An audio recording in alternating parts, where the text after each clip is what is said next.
I sold my Canon 1D in 2007 or whenever. Never imagined I'd be buying another. The power of nostalgia is strong. Sadly, the one I bought, the vertical controls are inconsistent in their functionality. That's kind of a bummer. But there's a little more to it than just nostalgia. I was interested in pairing the 1D up with my Sigma Art 35mm lens, a lens which sometimes needs to be calibrated, apparently, but which focuses perfectly on all my other DSLRs. No calibration needed. But it does not focus perfectly on my 1D, not even close, and thus I've removed all the photos from this first section because they all look horribly out of focus. Just awful. They're unpleasant to look at, which is a shame because I really liked what I was getting in the moment.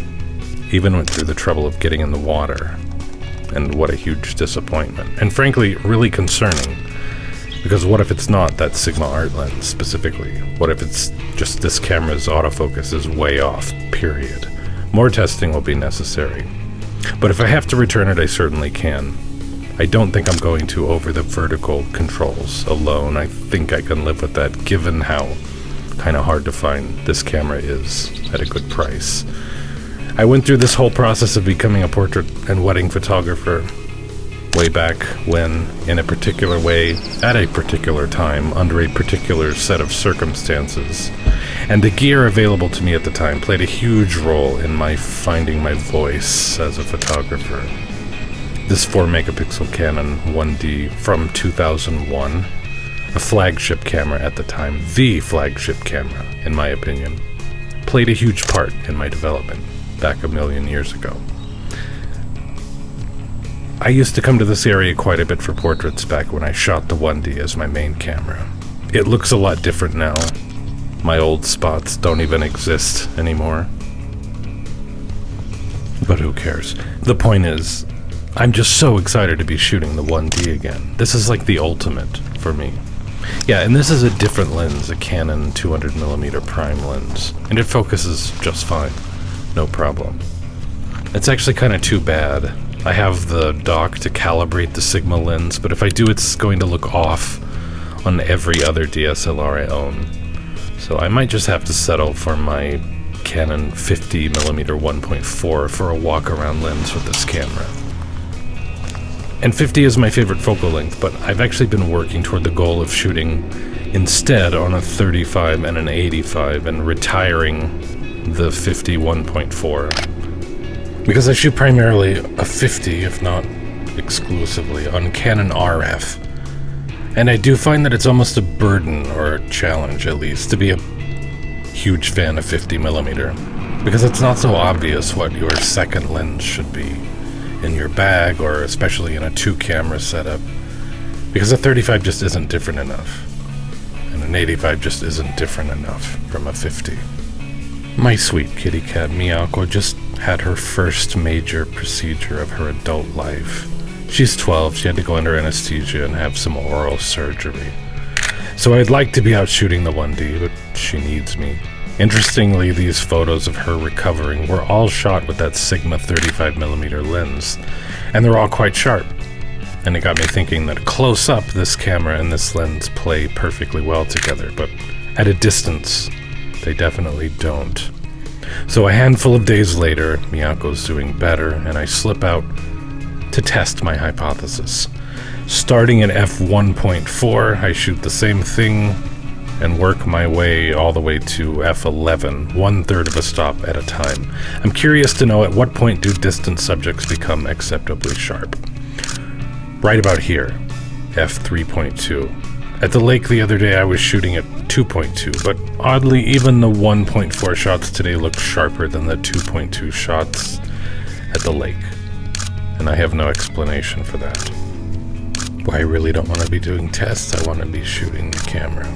Anyway, I could just take that into account and stick to 3.2 for distant subjects. Here again, 3.2 is where the distant mountains, which is where I was placing my focus, look acceptably sharp to my eyes. But I also brought the 1D Mark II with me, and my 1DS Mark II. Not that I'm going to do a big comparison at the moment, Though I probably will soon, but I'm curious, can't help myself. So I do a couple quick comparisons.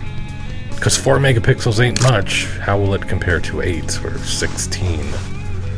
Also CCD versus CMOS, APS-H versus full frame, all potentially interesting reasons to compare these cameras. I'm just lacking an original 1DS to complete the experiment. I used to have a 1DS, and similar to the 1D, I sold it a very, very long time ago. And I don't really feel the same longing to own the 1DS again. I feel these tests, although certainly they show differences, are not very useful, ultimately. I need, I think, some sunny conditions to really get a sense of what I'm looking at. But it's been gloomy every day, and raining, and it's been hard to find time to shoot. Basically, in the evening, in between rainstorms, is all I've had to work with. And here, I shot this on the 1D Mark II. Actually, I shot it on all three, but I was just so inconsistent with the exposure and where I placed focus. That one and the next just sort of became useless for the purpose of comparing the cameras, so I just picked out my favorite. So this one is also the 1D Mark II, but don't read anything into that it's my favorite of the three. It's not the camera in this case. Truly, it's how I shot it. Again, I was just not very consistent between the cameras, probably because an army of gnats was swarming my face. So now we're back to the 1D, and I'm putting the other cameras away for good. To revisit down the road, of course, but just 1D from here on out. So I set aside an entire day to go shoot. I got up and got ready at 4:30 in the morning to get sunrise photos, and the car wouldn't start. So instead of shooting, I spent the entire day dealing with that. And that's just sort of how this went. Despite my eagerness to go shoot this camera, things just kept coming up to impede me. But I can't fully articulate, even to myself, why I want this camera so much, why I want to go back to shooting a 4 megapixel sensor, why I need yet another 1D series camera. Well, I don't need another 1D series camera. If I keep this one, I'm going to sell one of the others, probably. I'm hoping I can kind of work it out in real time, help me to understand my own motivation better. There are a couple of things I know for sure. This camera means something to me. It was my first. I owned a cool digital camera that I loved before this, yes, which I even used for paid work, but it was not a pro camera. It was kind of an advanced point and shoot.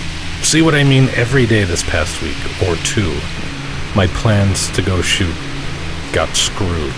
Every day. I'd set aside the time, I'd get ready, and then this. I used other pro digital cameras before this one too. Fujifilm S2 Pro, Canon D60 or maybe D30, I'm not sure which, but I did not own any of those. I was dirt poor. And getting this camera was a huge deal in my life. Way bigger deal to me than getting my first car. Because I didn't particularly want a car, I didn't care. It just became necessary at some point, but I sure wanted a badass camera. And thankfully I had entered the correct profession to justify that purchase. Because it is the camera that helped shape me as a photographer, helped me find my voice. Well, let me express it this way.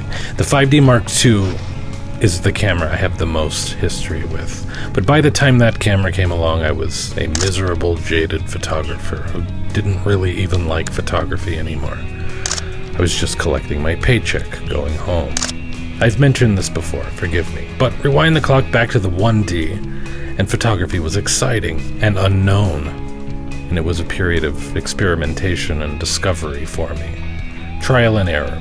Just me and this unimaginably capable, fast, high-quality, filmless Canon 1D, which after a huge initial investment, I got mine used for a pretty good deal at the time. $2,000, I think, $2,500 maybe, down from $6,500. But after a big initial investment, it essentially cost no money to shoot thereafter. Such a freeing notion, such an exciting, modern, unexplored reality after living in a purely photochemical world up to that point. Not only the ongoing cost of film, but the trouble of dropping it off, picking it up, of knowing strangers were probably looking at it. That, to me, was just not an environment that was conducive to experimentation. And then suddenly enter the greatest tool for a photographer looking to be experimental ever conceived of by a human. The best way to grow is to take tons and tons of terrible photos, but you know that, right? I'm sure you've heard that before. I know that I have. It's true, though.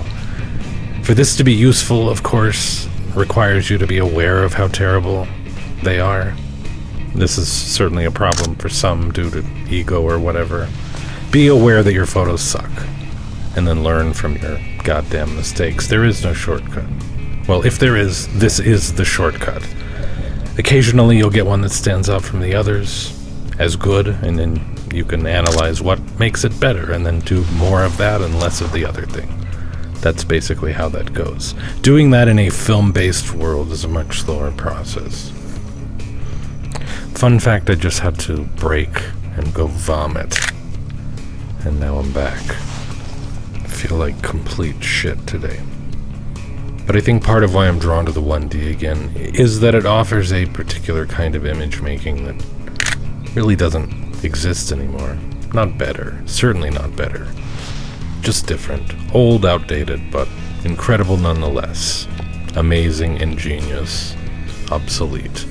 This camera uses a CCD sensor, as mentioned previously, a technology that's largely disappeared from digital photography. Nearly every camera uses CMOS, not only today, but for the past 20 plus years. That's not entirely true, but largely so. And CMOS sensors are objectively better in a lot of ways, and in the ways in which they're not or weren't at the time, those issues have been resolved with iterations and generations.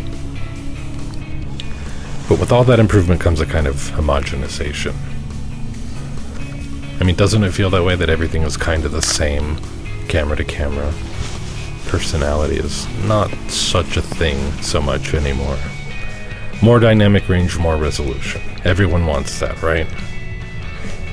I mean, I guess so. I'm certainly not going to spend a fortune to go buy a brand new camera that's low res, low dynamic range, and yet that's exactly what I've done here.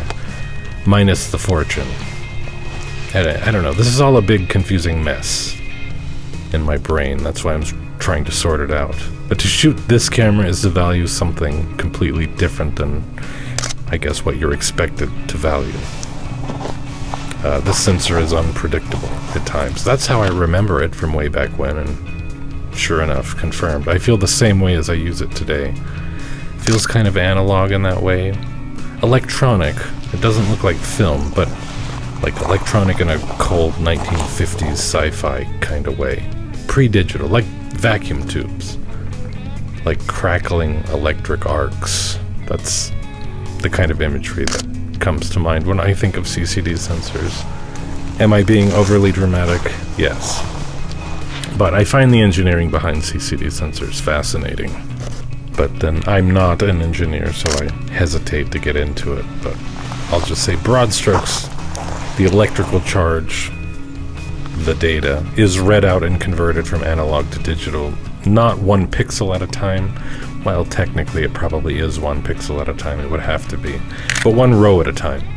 And in the case of this sensor, from a single output amplifier, the charge of each line shifts down 1 row at a time, once per clock cycle. And it all has a really cohesive look because of the single output node.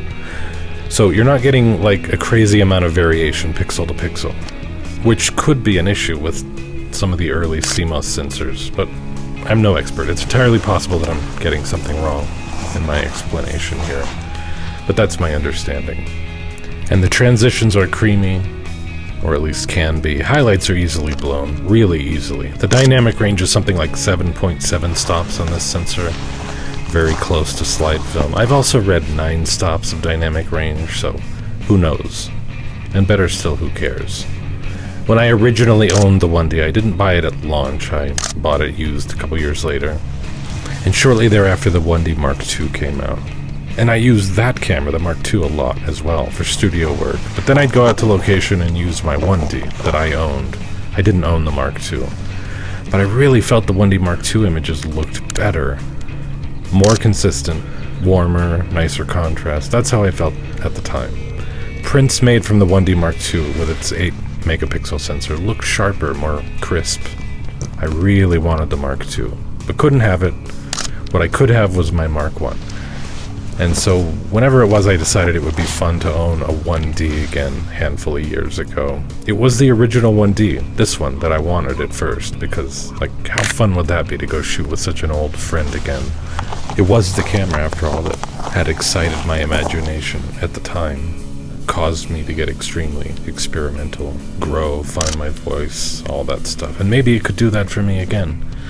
But I waited too long, and the original 1D shot way up in price, being as it was the original, and now getting kind of rare, becoming a collector's item. So instead I bought a 1D Mark II. It was way cheaper on the used market, and it was the camera I wished I could own at the time. So next best thing, or maybe first best thing. And it's been great. I've really enjoyed shooting the Mark II again in modern times. But that lingering desire to own the original never left me. So I just waited, and I waited for a good deal, and when I saw it, I pounced. So here in modern times, I have been walking around with my 8 megapixel 1D Mark II released in 2004.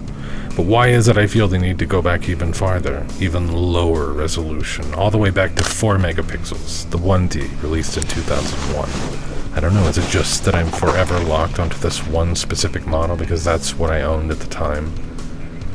It's probably part of it. I think there's a satisfaction I get out of pushing myself to do more with less. Maybe some pride also. But I do feel all that when I shoot the Mark II. But I think knowing that there's a more primitive version of it to provide a greater challenge, I think that's a big part of what's going on here as well. Like everything else, challenging yourself can become addictive. And that's, I think, a big reason why settling on the 1D Mark II with 11 stops of dynamic range, 8 megapixels, didn't feel like enough of a challenge. It's a really good and capable camera, and I felt it necessary to roll it all the way back to 4 megapixels with its... I read somewhere as low as 6.5 stops of dynamic range. It's hard to pin down, but I have no idea. It's extremely limited, and that is very apparent when you shoot with it. You have to nail your exposures basically perfectly. It's also true that sometimes there's no such thing as a perfect exposure for a given situation. Well, you just have to pick a compromise that you're comfortable with. Or bracket, but I'm not a fan of doing a bunch of work in post, so I don't bracket. Every single one of these have been JPEG straight out of camera. But the RAW files are very good. I mean, I was shooting RAW plus JPEG. Did not open any of the RAWs, but I remember the RAWs as being pretty good from, back in olden times. There's a setting, color matrix, which is basically the equivalent of what Canon calls picture style today.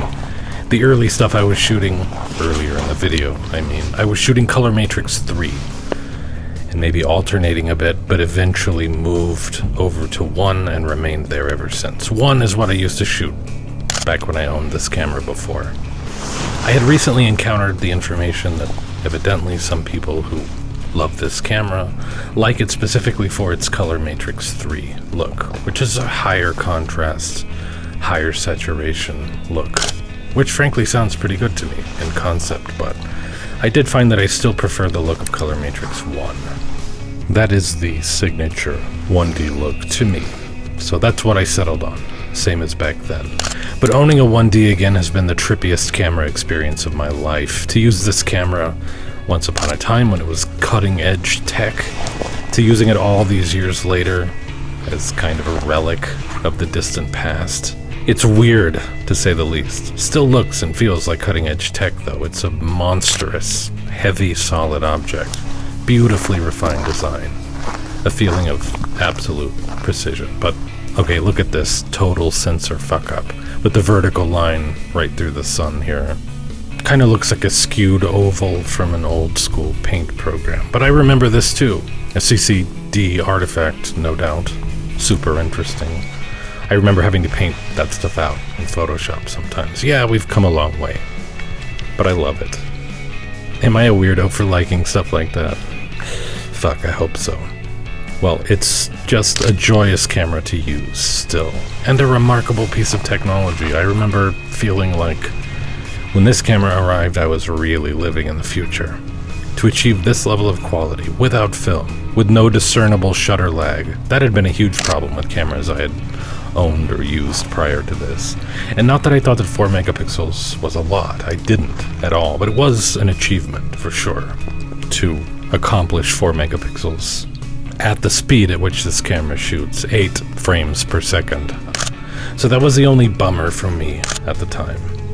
Like, it was great quality, but it kind of fell apart quickly if you zoomed in or printed large. And I was way into future-proofing, so the sense that this would get outdated very quickly was always on my mind. But generally speaking, the 4 megapixel files coming out of the thing were absolutely sufficient for the time, and hold up quite well. They just didn't print so well in very large sizes, and that's ultimately why I upgraded. I was selling a lot of prints then. God, this all went by so fast. Barely got to anything in my notes. I will probably do a whole slew of 1D videos because I'm just that excited about it.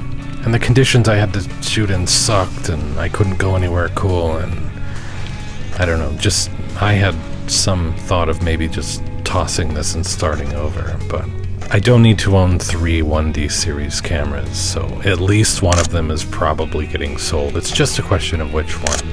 I mean, the 1D Mark II is the obvious choice, but the thought of selling the Mark II really hurts. But the thought of selling the 1DS Mark II hurts even more. And I'm certainly not selling this original 1D. It took me years to find it. I mean, to find one that I could afford in good shape. And this is in really good shape, minus an issue with the vertical controls that I mentioned. I will explore this in future videos. It's an impossible choice, though. Like, really an impossible choice. I may end up not selling any of them. Hopefully in the next round I actually get some fucking sunlight.